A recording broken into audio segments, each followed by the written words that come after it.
Si Kian Anthony, anak ng NBA legend na si Carmelo Anthony, ay isa ngayon sa mga young players na binabantayan sa college basketball. Hindi lang dahil anak siya ng isang NBA superstar, kundi dahil may sarili rin siyang potensyal na pinapakita sa loob ng court. Lumaki si Kian na kasama ang basketball sa araw-araw niyang buhay. Bata pa lang siya, nakikita niya kung paano maghanda at maglaro sa highest level ang kanyang ama. Dahil dito maaga siyang natutong umintindi ng laro, pero kahit sikat ang apelyido niya, malinaw na goal ni Kian na gumawa ng sariling pangalan at hindi lang umasa sa pangalan ng kanyang tatay. Noong high school pa lang, nakilala na si Kian Anthony bilang isang solid na prospect sa buong US. Isa siyang wing player na may taas na around 6'5", may shooting range at kayang gumawa ng sarili niyang puntos. Hindi man siya yung pinaka-athletic sa batch niya, pero bumabawi siya sa skills, shooting at confidence. Dahil sa performance niya, si Kian ay tinuturing na 4-star recruit at kabilang sa top 40 players ng kanyang high school class. Ibig sabihin, legit ang talent niya at hindi lang hype, pero ayon sa mga scouts, marami pa siyang pwedeng improve lalo na sa consistency, depensa at physical strength. Isang malaking desisyon ang ginawa ni Kian nang piliin niyang maglaro sa Syracuse University para sa mga fans, especially ito dahil dito rin naglaro si Carmelo Anthony at dito niya napanalunan ang NCAA Championship noong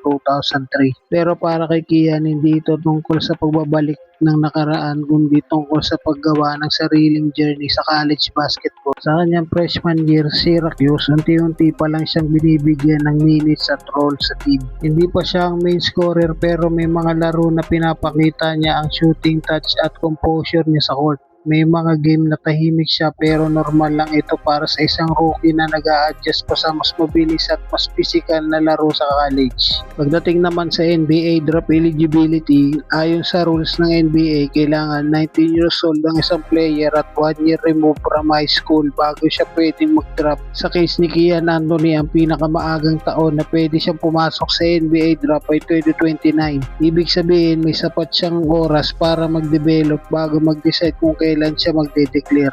Sa ngayon, hindi pa siya tinitignan bilang one and done player. Mas marami ang naniniwala na mas okay pa para kay Kian na mag-stay muna sa college para mas gumanda ang laro niya. Mas lumakas ang katawan at mas tumaas ang value niya sa mata ng NBA teams. Kung tuloy-tuloy ang improvement niya, may chance siyang makarating sa NBA dahil sa sariling effort at talento. Sa kabuuan, si Kian Anthony ay isang young player na may dalang big name, pero may sariling direksyon. Nasa kanya ang pagkakataon para patunayan na kaya niyang gumawa ng sariling legacy sa basketball, hiwalay sa anino ng kanyang ama.